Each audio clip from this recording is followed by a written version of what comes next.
I've got a shotgun, a rifle, and a four-wheel drive, and a country boy can survive. Country folks can survive.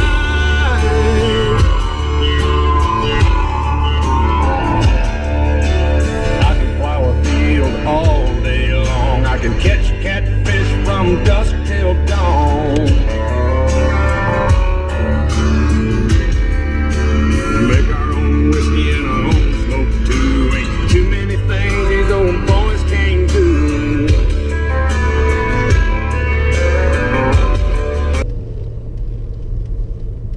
It's in the back. All right, let's do this. We have arrived to Vic Sports Center. There's a few cars here.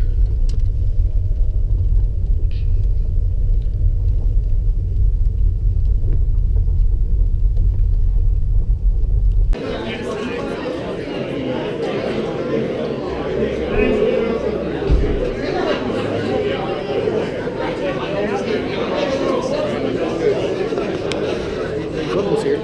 Huh? Whipple's here. Yeah.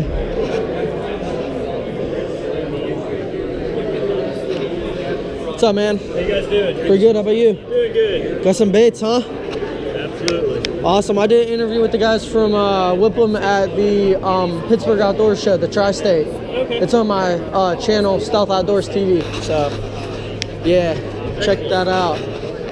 Is Ish here yet? He was earlier. I'm sure he's still here. I haven't seen him go back through yet. So. All right, man. I hope he doesn't leave before he meets. I I don't think know. he's supposed to be here all day. So. Okay. All right. Cool. All right. Awesome, man. Thanks.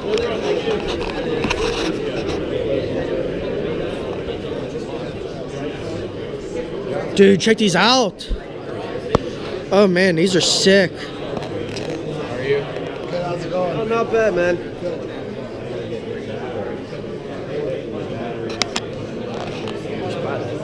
That's a sick walleye right there.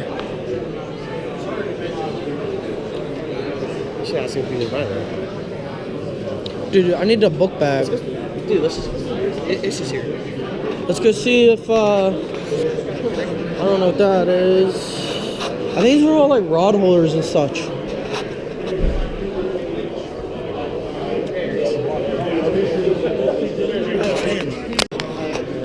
Yeah, good stuff. Let's see, what else did I have here?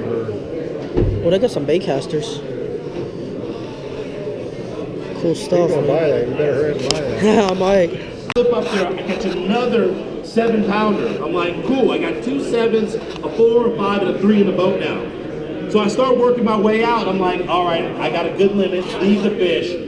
So there's this one point as I'm coming out the canal, I flip to it, I catch a 6-pounder. I'm like, gone.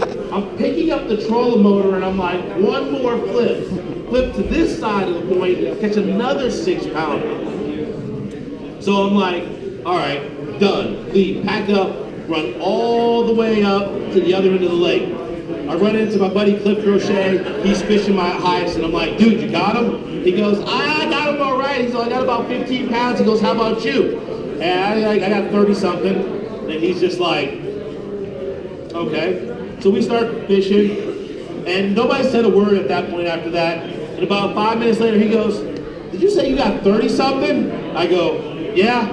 He goes, whatever, man. I'm like, all right, still fishing. And you gotta understand, this guy's got the Cajun accent to the T. Sounds like Bobby Boucher from The Waterboy. He's like, you really got 30? I'm like, dude, I got over 30. And he's just like, no, whatever. He calls me by my full name is Shama, and it sounds so weird with the Cajun accent. And I can't even do it. It's so weird. So we're flipping down the bank, and I'm like, dude, you gonna go down there, flip that patch? He goes, no, it's too muddy, this and that. It's the biggest, oldest patch, but the water's muddy. So I work around and we catch a couple little fish, and he's like, yells at me, I got a good one. He's like a 3-pounder. I'm like, yeah, that's an okay one. He goes, dude, you really have 30? I go, yeah. So I go to this point, and I flip to this point, I'm punching this thick hyacinth, and it's the bite that you always dream about. The line goes through the hyacinth, and it's going down, and you watch the whole hyacinth mat roll. It goes, and line goes, boom, and it doesn't move anymore. And I go, oh, this is a good one. Good out. Got it. 8-pounder, swing that one in the boat. What do you got? He said, probably 35, 36 pounds. He goes, whatever, that's a good one. That's probably your biggest one. I said, it is my biggest one, but here's my second biggest one. Here's my third biggest one. And here's my small one, and it's 5.5, almost 6. And you just watch him, you just like, unbelievable. So I start out that tournament, you know, with 36 pounds the first day, and I'm leading by, that first day I'm leading by like 11 pounds. Life's great. Leading the Bassmaster tournament with over 10 pounds. Day 2, go out there, have another phenomenal day, catch about 26 pounds. Day 3, my camera boat driver, he tells everybody where I'm fishing at. So day 3, I show up to my spot, and I went from 6 boats the first day on my area to 10 boats the second day on my area to about 35 boats on an area that I was fishing, and everybody's in there. One guy yells out to his partner, I told you this is where the leader's fishing. And I'm just sitting there like, oh God, it's gonna be one of those days. Another guy rolls through and he's just like, hey Ish, I didn't even know that was you, as he's catching a 5-pounder. And I'm like, you're not in the tournament and you didn't know it was me. There's 2 camera boats following me and a bunch of other people watching, but you didn't know it was me. Okay. So I ended up actually having still a decent bag that day. Well, things that happen in fishing, you got to have a second game plan. So decided, start all over, completely fresh. Run to an area, flip, catch one little one, it comes off, no big deal. Run to another area that was completely different from the area that I had been catching them the first 3 days. Pull up, drop the trolling motor. 3.5, 4-pounder, 6-pounder, 7-pounder, another 7-pounder, all within 20 minutes. Game over. That's how, game over in 20 minutes. Game over on these guys. And so I'm working my way back, stop back on that spot that I first stopped at first thing that morning, caught another 8-pounder. Ended up weighing 32 that day and ended up winning the tournament. So that one was pretty fun as well. So it's pretty exciting going out there and winning tournaments. So they're all pretty much fun because most of them I've won with close to 100 pounds or more. I've won on the California Delta and same thing, just completely crushed them. So all of them are good wins. Any other questions?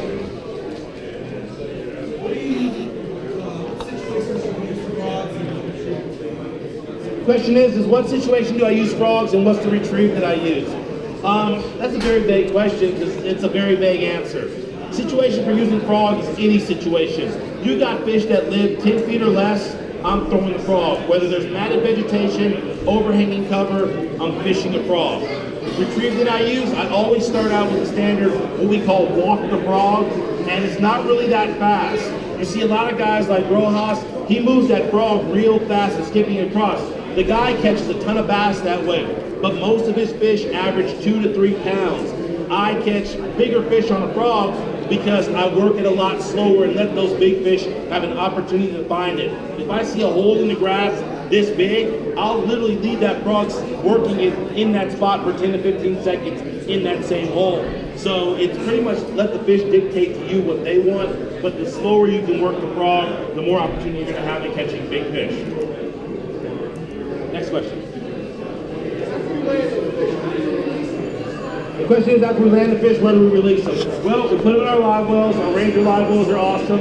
I've had, actually Lake Falcon, I had 35 pounds on one side. My co-angler, she had 30 pounds on her side, and they all stay alive. We take them back to the weigh-in. They put them in a release boat. Well, that release boat has an auxiliary tank that's like a fish tank. The water temperature might be 80 during the summer, but it's going to be about 65 to 68 degrees in that tank. And what they'll do is they'll take them, they leave them in there because it's like taking you to rehabilitate. It has more oxygen in it, it has chemicals in it that revive them, and then they release them out in the middle of the lake and then they swim back. They scatter them out. They don't want to release them in a lot of places like a lot of tournaments do, just because people run back to those same spots and catch those fish. Yeah, for you, exactly. No, they release them right out there in the middle. So, next question. Question is any brand of frog better than another? What is your biggest problem that you have with a frog? What worst thing happens to a frog? Snagging? How about hookups? Hookups, problem? Yeah, how about water getting in it? Squeezing water? How many people have water squeezing out of their frogs? I actually have a brand that I work with, Snag Crew. I designed the first unsinkable frog. I did the simplest thing in the world, is I took the frog and it has a hook that comes through it that leads to the cavity of the body where all the water gets into that you're squeezing it out. Yeah, you're trying to do everything silicone on and this and that. How about this? I put a separate chamber for the hook away from the cavity of the body, so now the cavity of the body has only one place to get air to go in and out, and that's through the legs, so now it sits like it's a bottle. So the air actually keeps the water from getting in the cavity of the body because you can't get a hold of the bottom of it. And it's made by Snag Proof. Yep, Snag Proof has been the first brand of frogs. They've been around for 60 years now. And so Snag Proof is the brand that I use.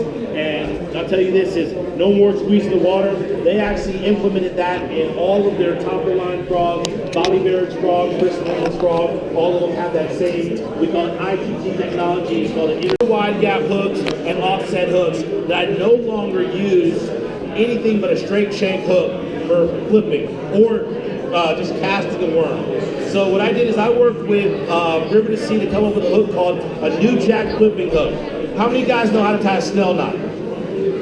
That's about it. 1, 2. So what happens with a snell knot, and I'll try to find one, but with a snell knot, when you tie a snell to a straight shank hook, it creates a cavitation upwards. And all the big time flipping guys, they tie a snell to a straight shank hook to create this cavitation when you go to set the hook, because the eye hits the weight and the hook swings upwards. So most of the time you hook these fish in the roof of the mouth, roof of the head, or straight down through the bottom of the jaw, depending how they ate it. Well, working with River to Sea, I came up with a design that's a double eye hook.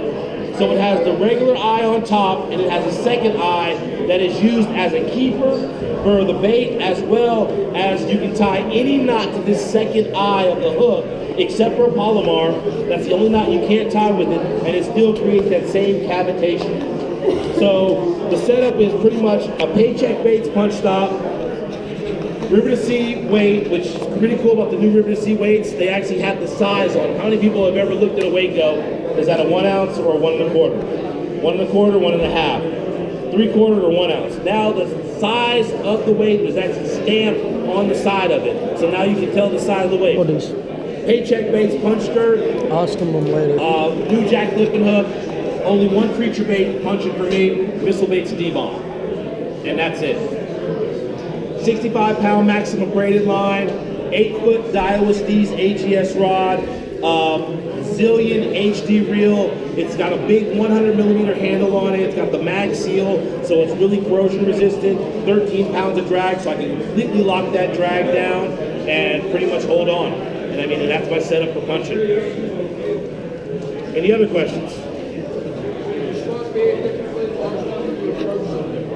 Your spots?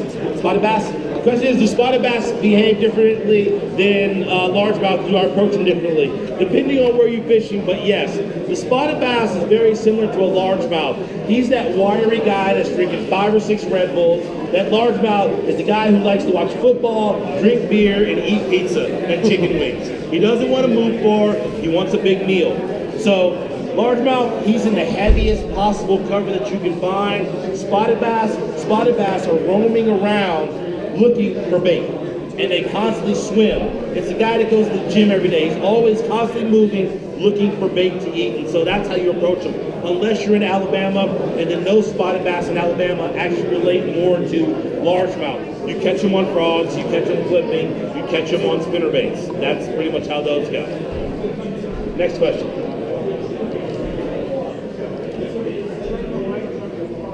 Do I trim the legs on a frog? Absolutely not. People trim the legs to get the frog to walk better, When I designed the frog, I designed it with a little keel on the bottom, so when you move it, that keel swings it to the left, back to the right, back and forth, so you get that walking action out of it. You don't have to trim the legs on the frog. Now, every once in a while, you get these bass and they'll come up and they start sucking the legs and holding onto the legs.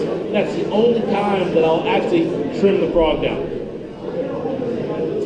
Next question. How many guys here are here to buy a Ranger boat? Ask him that one. Nobody's here to buy a Ranger boat?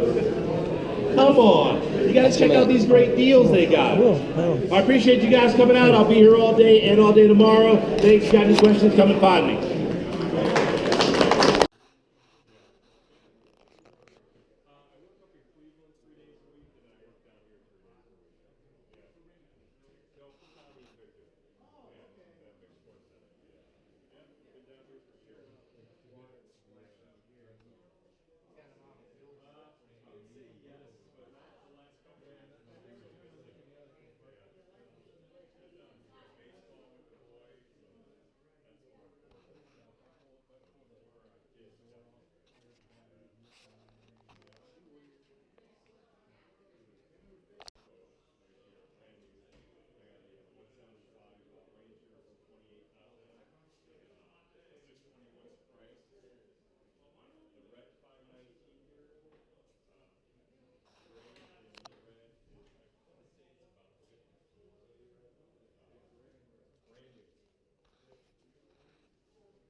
Are those your houses? Up there? Are you sure?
$70 million.